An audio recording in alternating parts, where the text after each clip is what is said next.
law enforcement officer must stay alert to stay alive.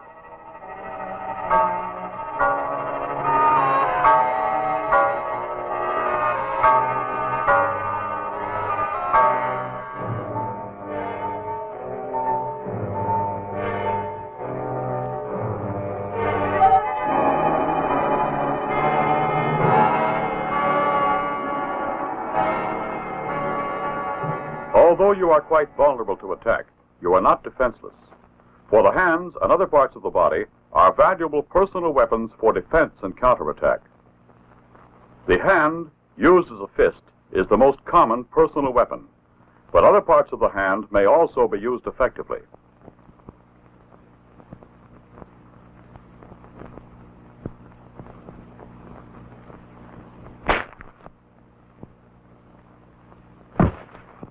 At times, the elbow may be a better and more powerful weapon.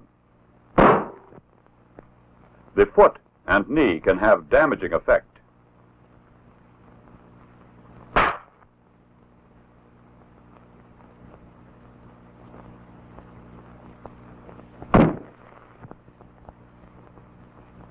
These personal weapons of defense are most effective when applied to structurally weak areas of the body. Blows or pressure directed against any of these vulnerable areas will cause severe pain, loss of consciousness, or even more serious results. In the region of the head and face are found several vulnerable points. A number of effective blows can be delivered here, at the temple, the eye, the bridge of the nose, and base of the nose and upper lip, the lower lip, the chin. In the throat, a multitude of blood, air, and nerve lines can be severely injured by a blow or pressure directed against the Adam's apple area. Further down the body, a sudden weakening effect, even crippling, might be caused by a counterattack aimed at the region of the heart, the solar plexus, the stomach, and other abdominal organs. The groin,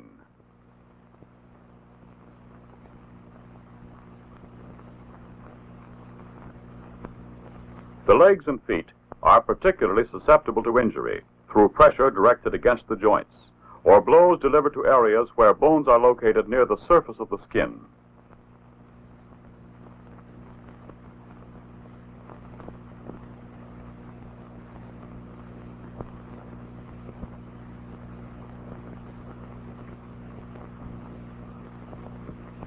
The backs of these limbs also provide areas where damage can be inflicted.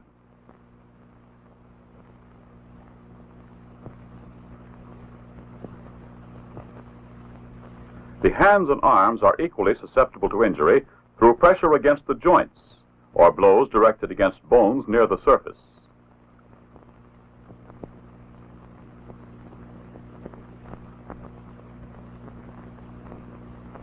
Additional vulnerable areas located on the back of the body are the spinal column, which houses the spinal cord, the tailbone,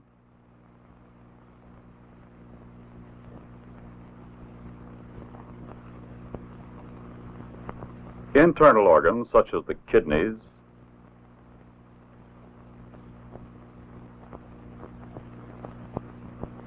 the liver,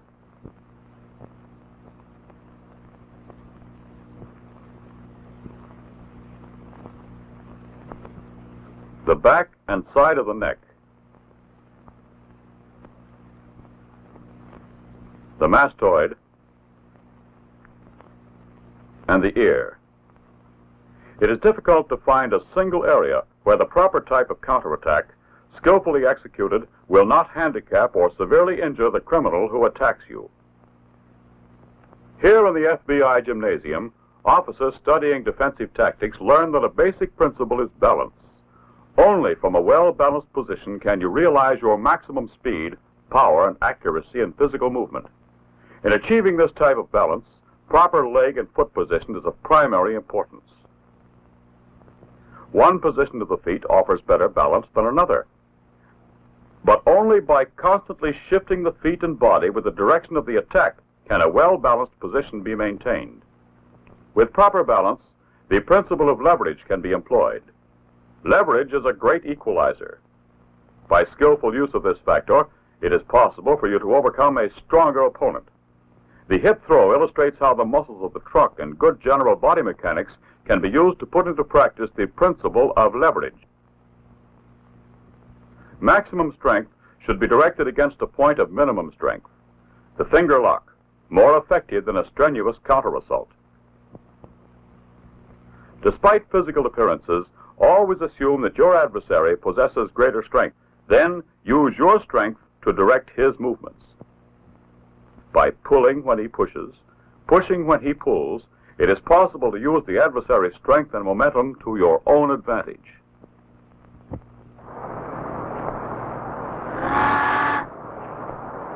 Even when on a routine assignment, a knowledge of defensive tactics is important for your protection and to assure that the arrest will be successfully made. In any situation, you should always be aware of the possibility of danger from an unexpected source. O'Bain? Huh? Are you Frank O'Bain? What about it? You got a minute? I'd like to talk with you. I ain't renting out to no charter parties today. No, that's not it. I'm Special Agent Putnam of the FBI. Oh? Well, come on aboard.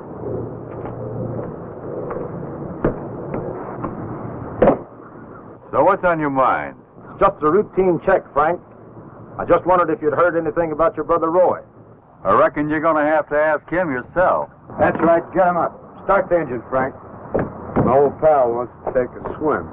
Well, it's good to see you anyway, Roy. Knock off the chatter, pal. Get back. Frank, hold it, both of you.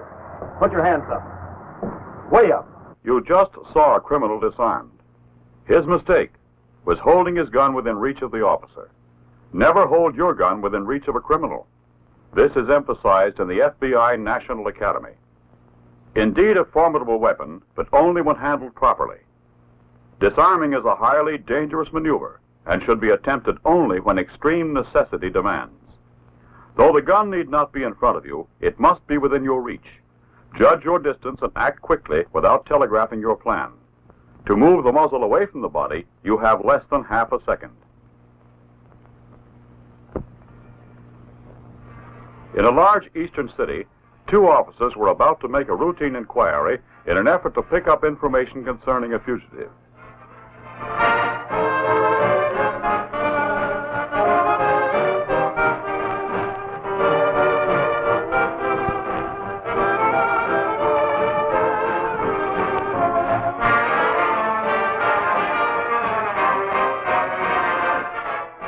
What'll yours be, gents?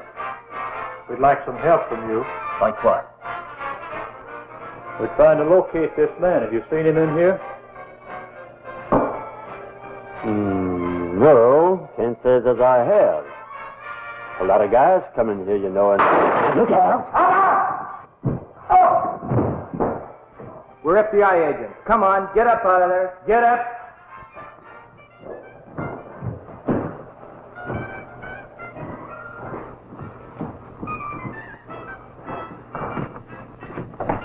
I ain't going no further. Looks like he means business, coppers.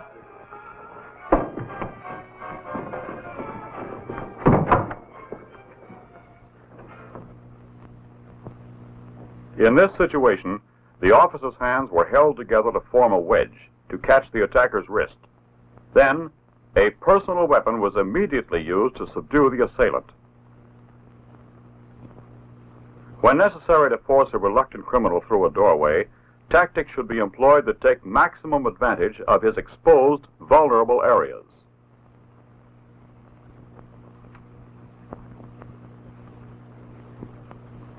As for a knife wielder, fighting him from a half-sitting, half-supine position can at times be effective.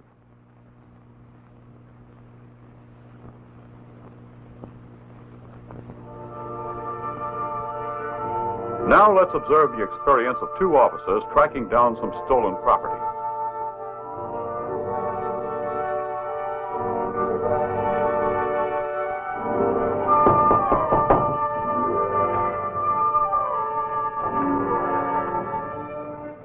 Mrs. Jones? No, I ain't Mrs. Yost. I'm the housekeeper. What do you want? Well, I'd like to see Mr. Yost. Well, he ain't here. Do you know where I can find him? Well, you might find him down at the barn. Thank you.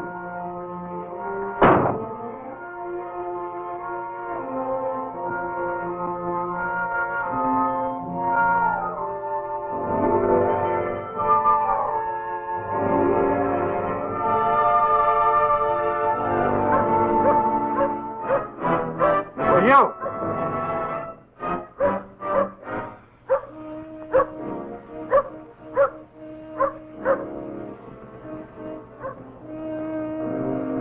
Mr. Yost?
We're FBI agents, Yost. Have a warrant for your arrest and a search warrant for these premises. Come on, get up. I ain't going no place. I said get up. Watch him, Ed. We'll put him up against the barn over here and search him. In review, note the almost instinctive defense against the club. The blow is blocked, and the arm is immediately trapped. Before the attacker has time to recover, other personal weapons are brought into play, rendering him unfit for further combat. A come-along hold brings him to his feet and eliminates further resistance. Speed and surprise were effectively used to repel this attack, but knowledge and skill are worthless unless you are ready at all times, your whole body in balance, ready to defend yourself even in the most innocent-appearing circumstances. The FBI and other law enforcement agencies never condone the use of brutality or unnecessary and unreasonable force, but a knowledge of defensive tactics is essential for your protection and to discharge your responsibilities under the law. Training is necessary. Practice is important. Experience is not always the best teacher. In self-defense, you may get no second chance.